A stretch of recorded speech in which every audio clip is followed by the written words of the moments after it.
بسم اللہ الرحمن الرحیم۔ السلام علیکم۔ مکہ مکرمہ اور مدینہ منورہ میں عمرہ زائرین اور حجاج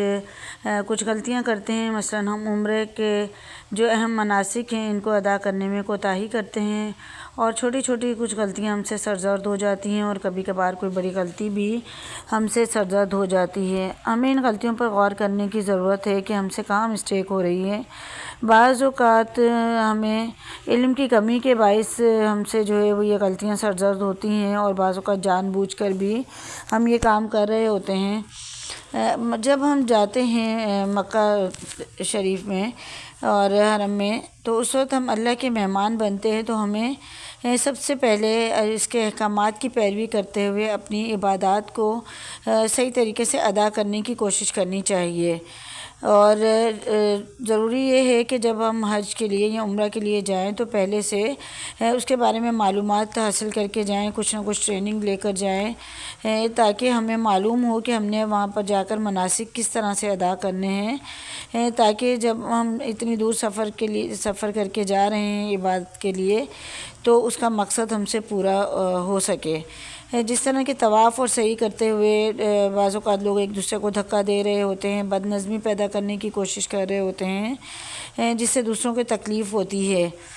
اور اگر ہم خلق خدا کو تکلیف دیتے ہیں تو یہ عبادات ہمارے ثواب کے بجائے ہمارے گناہ کا باعث بن جاتی ہیں۔ اس کے لیے کوشش کرنی چاہیے کہ کسی کی تکلیف کا باعث نہ بنے۔ اس کے علاوہ اگر کہیں کوئی چیز تقسیم ہو رہی ہوتی ہے تو اگر آپ کو وہ چیز چاہیے تو اس کے لیے اپنی باری کا انتظار کریں، لائن میں لگیں۔ بعض اوقات جو ہے وہ چھینا جھپٹی ہو رہی ہوتی ہے، لوگ ایک دوسرے سے چھین رہے ہوتے ہیں چیزیں، کھانا کا اگر کوئی بھی لنگر وغیرہ ہے یا کچھ بھی ہے تو اس کو اتنا ہی لیں جتنا کہ آپ کھا سکتے ہیں، کھانے کو ضائع نہ کریں۔ جیسے کہ سعودیہ میں اکثر جو ہے وہ باکسز میں چاول اور چکن جو ہوتا ہے جس کو مندی کہتے ہیں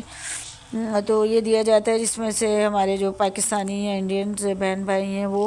یہ کھانا لے لیتے ہیں، اس کے بعد اس میں سے چکن کا پیس کھانے کے بعد ان چاولوں کو پھینک دیتے ہیں یا ضائع کر دیتے ہیں۔ تو اس طرح سے رزق کی بے حرمتی ہوتی ہے، رزق کی بے حرمتی کرنے سے بچنا چاہیے۔ اس کے علاوہ حرم میں موجود جو عملہ ہے اس کے ساتھ نرمی کا برتاؤ کریں، اور اس کے علاوہ جہاں پر ویڈیوز بنانے سے یا تصویریں لینے سے منع کیا گیا ہو وہاں پر اس سے اجتناب کریں، تاکہ آپ کی وجہ سے، ہماری وجہ سے کسی کو کوئی تکلیف نہ ہو۔ اور اس کے علاوہ دوسروں کی تکلیف کا باعث ہمیں کسی بھی صورت میں نہیں بننا ہے، اور اگر کوئی دوسرا ہمیں کوئی تکلیف دے رہا ہے اس کی طرف سے جان بوجھ کر یا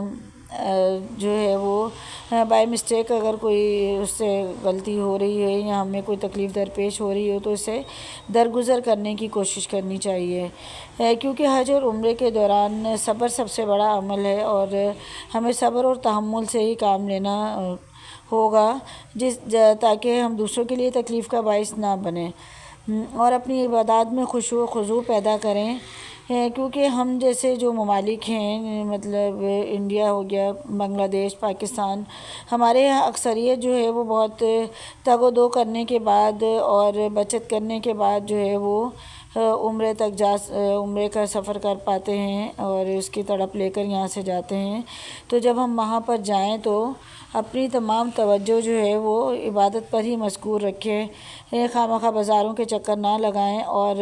تمام نمازوں کو بھی حرم میں ادا کرنے کی کوشش کریں، کیونکہ حرم میں کافی بلند درجات ہیں نماز ادا کرنے کے، یہ تو آپ سب کے علم میں ہی ہوگا۔ تو جب مدینہ منورہ میں بھی ہوں تو حرم نبوی میں زیادہ سے زیادہ وقت گزاریں، اور آپ کو پتہ ہی ہے کہ وہاں پر اگر ہم حرم میں موجود ہیں تو حرم میں صرف اور صرف بیٹھ کر خانہ کعبہ کو دیکھنے کا ہی بہت زیادہ اجر و ثواب ہے۔ تو ہوٹلز میں رہنے کے بجائے کہ تھکن کا شکار ہو گئے ہیں یا مختلف اپنے آپ سے ہم خود جو بہانے بنا رہے ہوتے ہیں ان کو اوائڈ کر کے ہمیں زیادہ سے زیادہ وقت جو ہے وہ حرم میں گزارنا چاہیے، اور چھوٹی چھوٹی جو کوتاہیاں اور مسٹیکس ہیں ان سے بچنا چاہیے۔ اس کے لیے سب سے ضروری یہ ہے کہ ہم یہاں سے علم حاصل کر کے جائیں، معلومات کر کے جائیں کہ ہمیں وہاں پر اپنا وقت کیسا گزارنا ہے۔ اور میرے چینل کو بھی ضرور سبسکرائب کر لیں، کیونکہ گاہے بگاہے میں بھی مختلف ویڈیوز کے ذریعے سے کچھ نہ کچھ معلومات فراہم کرنے کی کوشش کرتی رہتی ہوں، اور اپنے دوست احباب کے ساتھ بھی ضرور چینل کو شیئر کریں، اور اگر آپ کی کوئی رائے ہو تو کمنٹ باکس میں اس کا اظہار بھی کریں۔